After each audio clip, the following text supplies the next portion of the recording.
मंचासी नैतिकी हिंदू बालाजी जी और पार्षद जी और समस्त जितनी भी मातृशक्ति और मेरे भाई बहन हैं सभी को प्रणाम वंदन स्वीकार हो। जैसा कि आज मुझे यहाँ मुख्य अतिथि के रूप में बुलाया गया है कुटुंब प्रबोधन के लिए, एक्चुअली बोला भी था मेरे से कि तैयारी करना, मैंने कहा कुटुंब प्रबोधन का मतलब ये है, तैयारी की तो जरूरत ही नहीं है।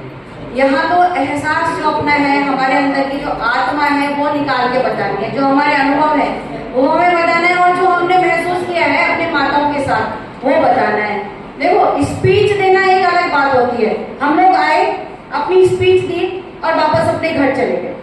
इस कुटुंब प्रबोधन को जब तक हम अपनी आत्मा से नहीं स्वीकारेंगे, इसको अपने आत्म मन में अंदर नहीं संजोएंगे, जब तक कुटुंब प्रबोधन का कोई मतलब है नहीं, केवल शाब्दिक अर्थ रह जाएगा। मैं यहाँ आऊँ कुटुंब प्रबोधन का मतलब बताऊंगी, भाई कुटुंब को हमें प्रोत्साहित करना चाहिए, फैमिली एक आगे प्रवृत्ति की फैमिली हो गई है, उनको सबको मिलकर रहना चाहिए, ये होना चाहिए वो होना चाहिए।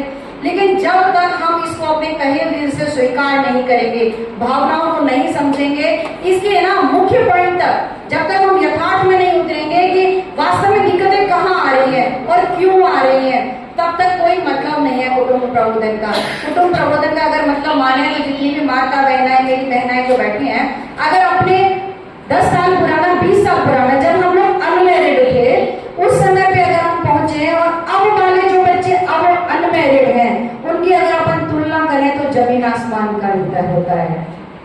वो अंतर जब तक हम नहीं चेंज करेंगे, जब तक हम उस अंतर को खत्म नहीं करेंगे, तब तक कुटुंब प्रबोधन क्या कोई भी संस्कृति कोई भी संस्कार नहीं अप्रूव कर पाएंगे हम हमारे बच्चों में। अगर मैं आपको याद दिलाऊं, पहले देखो शब्दों का अंतर समझिएगा। महिलाओं को अन्नपूर्णा पहले भी कहा जाता, अभी भी कहा जाता है। महिलाओं में अलग तरीके के गुण होते हैं, पुरुषों में अलग तरीके के गुण होते हैं। सिमिलरिटी करना, समानता करना, एक दूसरे के साथ कंपैरिजन करना, दिस इज रॉन्ग। महिलाओं को पहले बोला जाता था सहन शक्ति, कि महिलाओं में सहन शक्ति की सीमा अपार होती है, लेकिन अब उस शब्द को सहन शक्ति की बजाय बोल दिया गया है सहन। अब बच्चे कहते हैं हम सहन नहीं करेंगे, हमसे बर्दाश्त नहीं होगा। सहन शक्ति को तोड़ के केवल सहन करना बता दिया गया है कि हमसे सहन नहीं होगा। हमारी माँ ने हमें सिखाया कि बेटा महिलाओं में, लेडीज में, लड़कियों में सहन शक्ति होती है, यह महिलाओं का एक गुण है सहन शक्ति, जो होना चाहिए हर एक बच्ची में। अब जब हमने हमारी माँ को बोलते थे, हमारे फादर को बोलते थे, तो हमारे पास कई सारे वेरिएशन होते थे। बेटा अम्मा से पूछ ले, अगर हमारी मम्मी को अपनी मायके जाना होता था तो सास की परमिशन मस्ट होती थी। आजकल पति को बोला और चल देते हैं।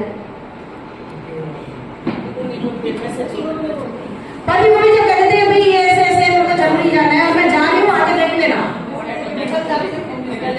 और उसमें कौन सपोर्ट कर रहा है बताइए? हम और आपकी माएं हम ही तो सपोर्ट कर रहे हैं। बदला किसने? सहन शक्ति को सहन ना करने की किसने की? हमने और आपने। हमारी माँ ने तो हमें नहीं सिखाया था कि ससुराल में कोई प्रॉब्लम हो तो भैया को भेज दूंगी, यहाँ चली आना। हमारी माँ ने तो हमें नहीं बताया था कि एडजस्टमेंट। एक और बात देखिएगा, आजकल के बच्चे कहते हमारे बस की नहीं है सुनना, हमारे बस की नहीं है एडजस्टमेंट करना, जबकि अगर सही तरीके से लाइफ को देखा जाए, जिसको हम लोग अपनी साइंस की लैंग्वेज में बोलते केमिस्ट्री, पति पत्नी की केमिस्ट्री बहुत अच्छी चल रही है, या उस परिवार में आपस में केमिस्ट्री गजब है। केमिस्ट्री का मतलब क्या होता है? मेल भाव, आपस में आपसी तालमेल जिसको बोला जाता है। और आजकल के बच्चे कह देते हैं हमसे उम्मीद मतलब वो एडजस्टमेंट करने की। वाई? इंदु दीदी बैठी है यहाँ, गवर्नमेंट जॉब